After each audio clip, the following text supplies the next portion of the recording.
dear beloved, Boss Mike, Cervera.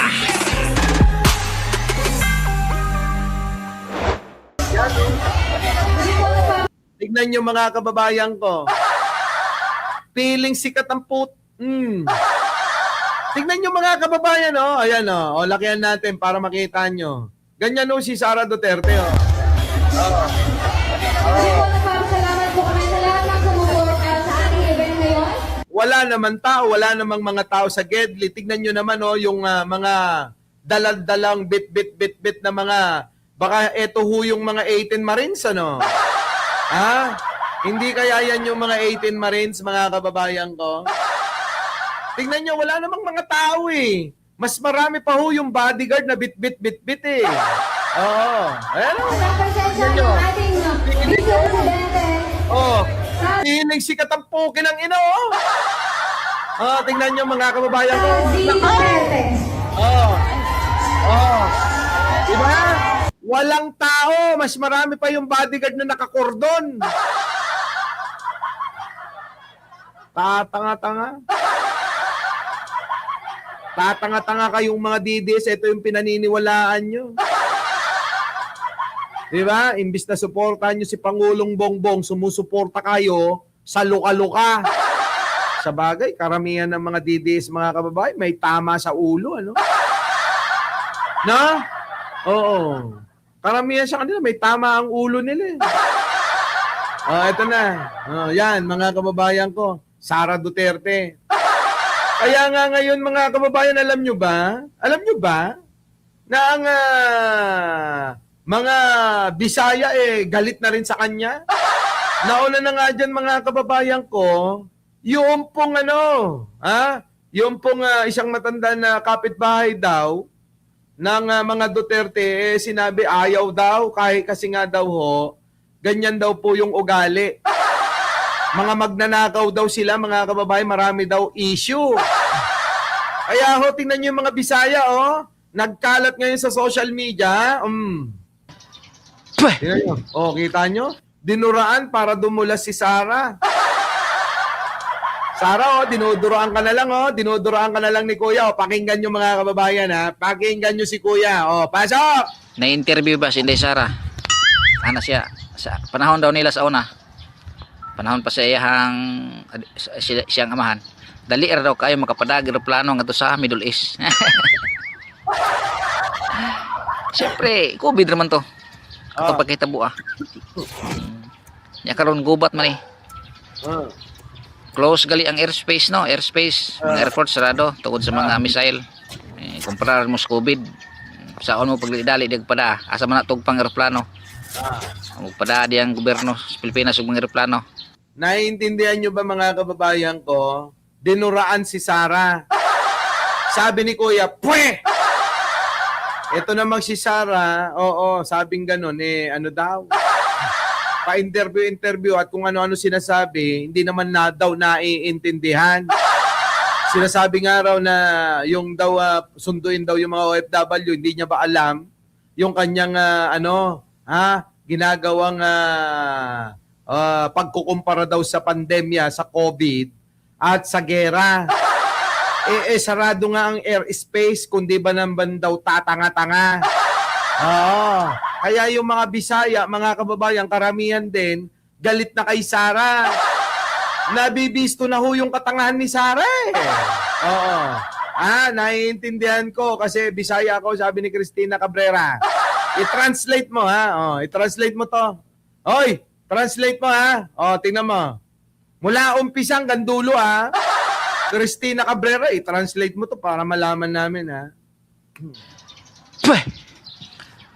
Na-interview ba si Inday Sara? Ano siya? Sa panahon daw nila sa una. Panahon pa sa siyang amahan. Dali ra daw kayo makapadag eroplano nga to sa Middle East. Siyempre, COVID naman to. Kato pagkitabo ah. Ya karon gubat man eh. Close gali ang airspace no, airspace, mga airport sarado tungod sa mga missile. Kumpara mo sa COVID. Saon mo pagdali digpada, asa man natog pang eroplano. Magpada di ang gobyerno sa Pilipinas ug mga eroplano. Correct. pagka kuan ginaning behana mo na hinungdan Inday Sara na di jud ka kadaog sa 2028. No nga. Kini lagi si Inday Sara 2028 di kini siya kadaog. Oo nga. Kay sa mga istorya siya ba murag di na ko kauyon murag blanco na ba. Oh. Blanco daw yung utak, walang bobo daw si Sara. Sabi ng mga Bisaya, mga kababayan ko, bobo ka raw, Sara. Blanco daw utak mo, walang laman. Kung ano-ano daw naiisip mo. Oh. Ha? Biruin mo, maisip pa yon na ipasundo na ng eroplano dahil nagawa mo nung COVID. Di ba? Eh, galit, nalulungkot na eh. Paano hindi, ano? Baka nakasingot si Sara. Oh. Interview pa more, Sara. Oh. Sa una uyon mo kuno niya sa una na siya mo sunod na mahimong presidente pero karon murag din Oh, kita nyo? mga istorya siya niya murag magdin mamao. Oo. Kuno naa sa dai Inday Sara una ka mo istorya. Oo. Imo mang ikumpara ang gubat ug ang COVID. Kaya Niya, nga. misail man ng lupa dros Middle East niya. Oo nga. Asa man mo aging eroplano na Mm. close gali ang mga space tanan dito no, sarado ang airport. Naunsa. Oo, naunsa ka, Day. Ano nangyayari sa'yo, Sara? Sabi, matatalo daw si Sara sa 2028. Kasi bobo, tanga daw. Nagigising na ho yung mga Bisaya eh. Na dati mga kababayan, halos lahat ng Bisaya, kumakampi kay Sara Duterte. Eh ngayon mga kababayan ko, yung mga Bisaya, natututo na eh. Di ba? Sa kakapaliwanag natin kahit dandaan, nauunawaan na nila. Kaya ngayon, mga kababayan ko, ayan, kita mo, galit na sila. Kaya ikaw, Sara, wag ka nang umasa. Yung kabobohan mo, ang boboto lang sa'yo, yung dalawang kausap mong tanga. Oo, tuloy. Gawas pasad ka ng mga na-stranded diha sa Middle East, dili man daw mga OFW na gusto mo uli. Ang kadaghanan na mga pasahero lang ba? Magpakuan lagi na yung mga fake news lagi. Pastila na ni mga DDS. So, sa mga nagtuo nga mudaog gid si Inday Sara inig 2028 di na may tabo. Karon grabe naman nilang pagpanaot ug maayo gusto nila ibagsak ang panggobyerno sa Pilipinas, sila nagisamok-samok. Correct ka, correct. Oo. Sabi niyo, grabe no, gusto nila ibagsak ang gobyerno. Di na mga nahiya, kakapal na mga muka. Oo, kuya, singhutin mo nga si Sara, ipasok mo sa butas ng ilong mo para matapos na. Oo, kahit si Banat Bay, singhutin mo. Si Dada, hindi kakasya sa ilong mo. Oo, mukhang palakang bato yun eh. Tuloy. So di na mahitabo. Kay ang ilaha wa man sila yung mga klarong ebidensya labi na ng bagmen karon sana 18 Marines na nagdala daw kwarta. Di na tinuod. Hindi daw totoo yon yung mga 18 Marines kasi halatang halatado. Tanungin ba naman mga kababayan eh, yung isa, marami yung nagtatanong, sino daw po ba sa inyo yung nagdala ng pera sa bahay ni Pangulong Bongbong? Tumaas yung isang kamay ng isa. Saan sa Ilocos nyo dinala? Kasi nakalagay sa affidavit nyo, dinala nyo sa Ilocos, sa bahay ni Pangulong Bongbong. Saan ba yan? Oo. Saan sa Ilocos? Ilocos Sur, Lawag, Paway, Sarat. Mga kababayan ko, hindi humabanggit kung saan eh. Kaya alam nyong nagsisinungaling mga kababayan ko eh. Di ba? Sinungaling. Mabaliran ng sitwasyon na tanawalan na sa mga umaabot ng mga adlaw. Kita nyo? Wale, mga kababayan. Wale. Wala. Yan si Kuya. Isang Bisaya na galit kay Sara Duterte. Paano hindi magagalit, Boss Mike? Napakatanga nga sumagot. Tingnan nyo. Sample. Lakihan mo, Boss Mike. Yan, ito ang tanong na pinag-uusapan ngayon. Sabi rito, isang bobo pa ito.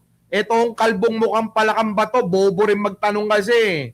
At bobo rin yung sasagot, sabi rito, ano po ang pinaka-challenging na trabaho ninyo bilang DepEd Secretary at bilang Vice President?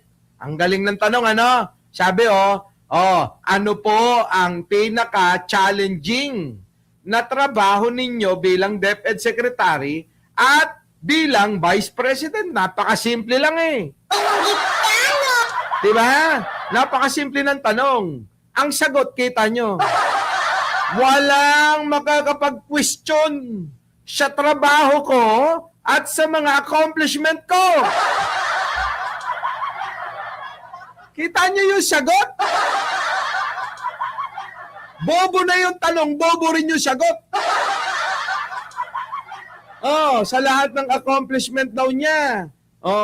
Ayan sa lahat ng mga nadaanan ko sa opisina.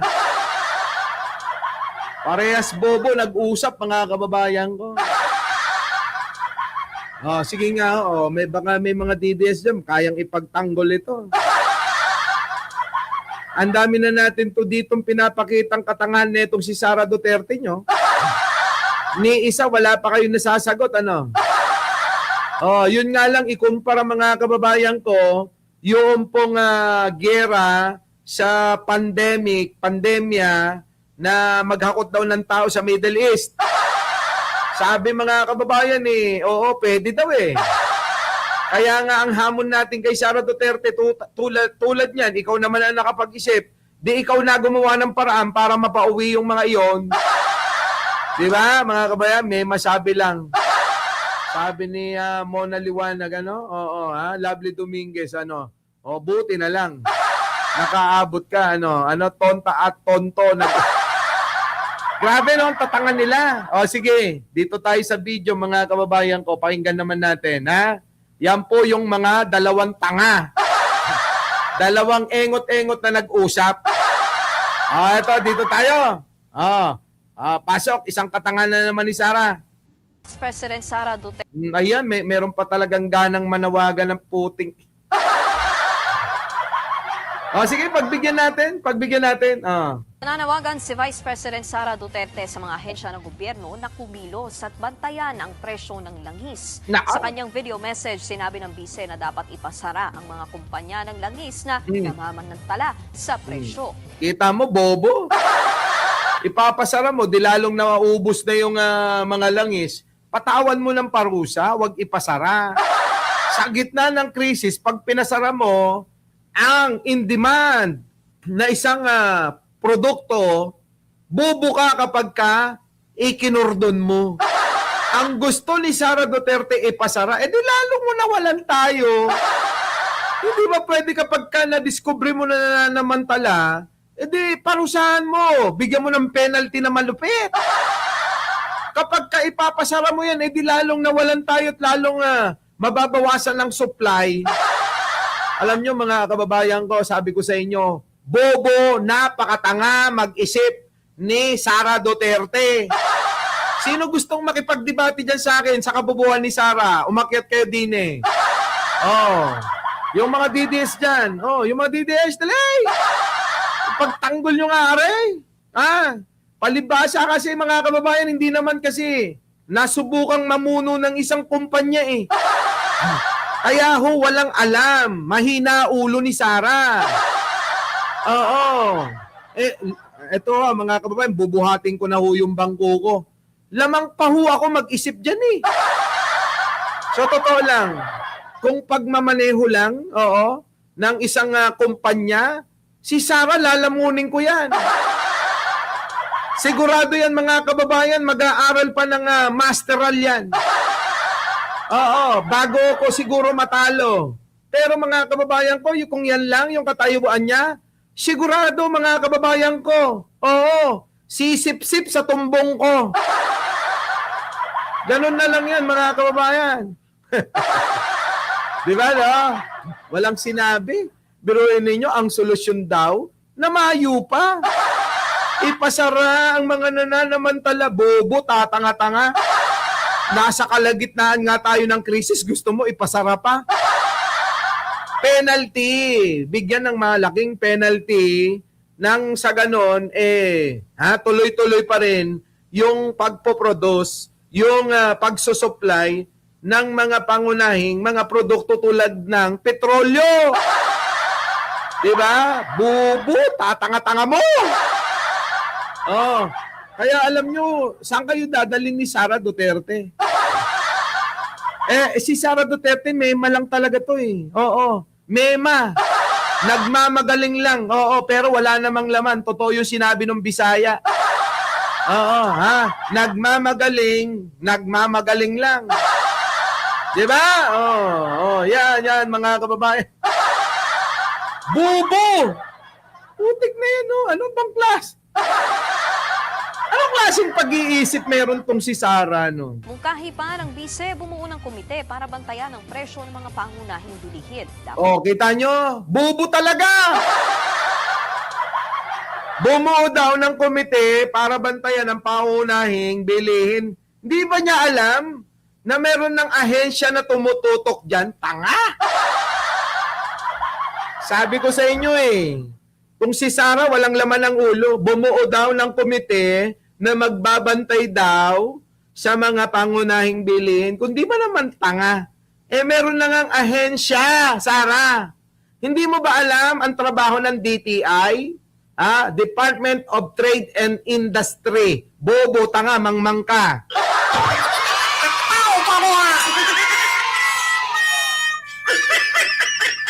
Di ba, no? Ang tanga-tanga ni Sara. Di ba? Naku, James Gillian, ang tanga-tanga. Para saan pa yung komite?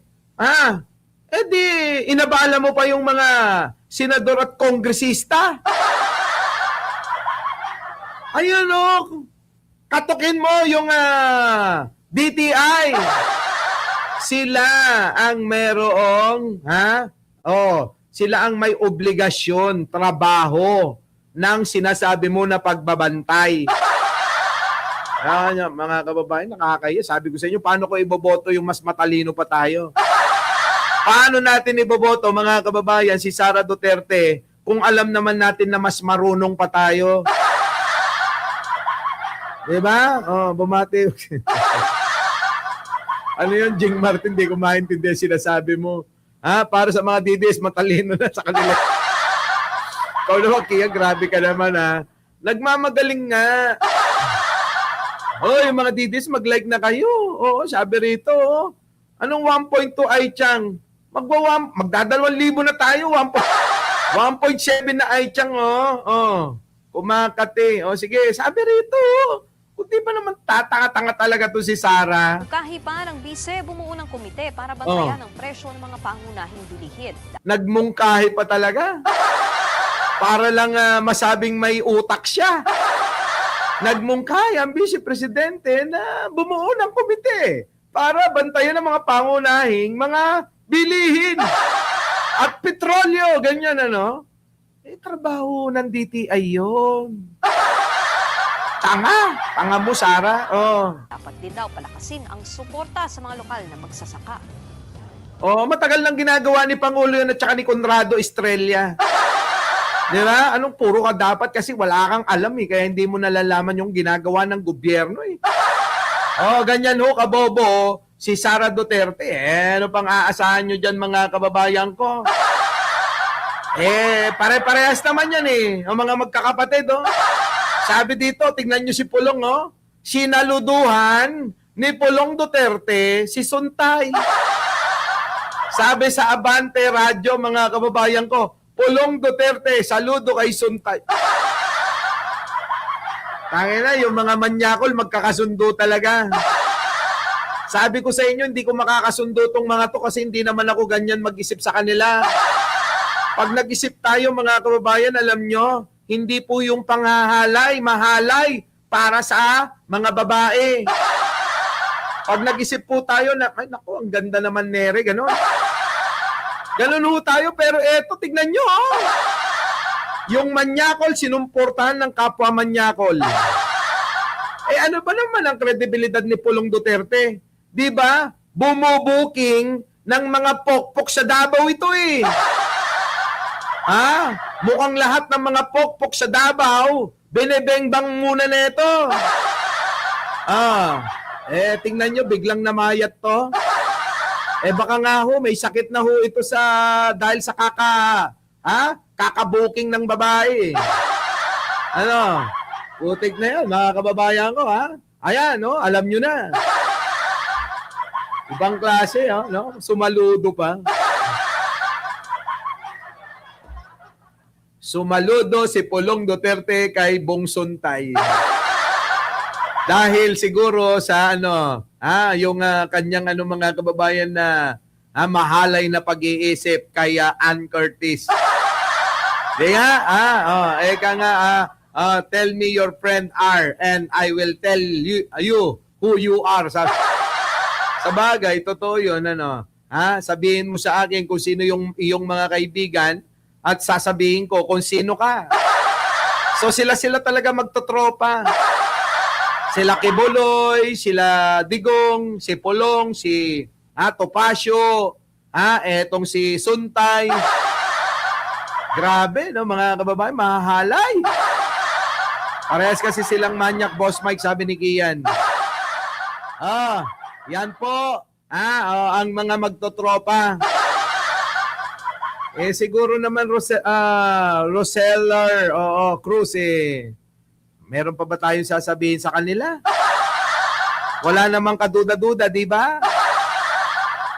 Sabi nga nila, sino ba naman ang hindi magkakakuhanan? Sino ba naman ang hindi magkakasundo?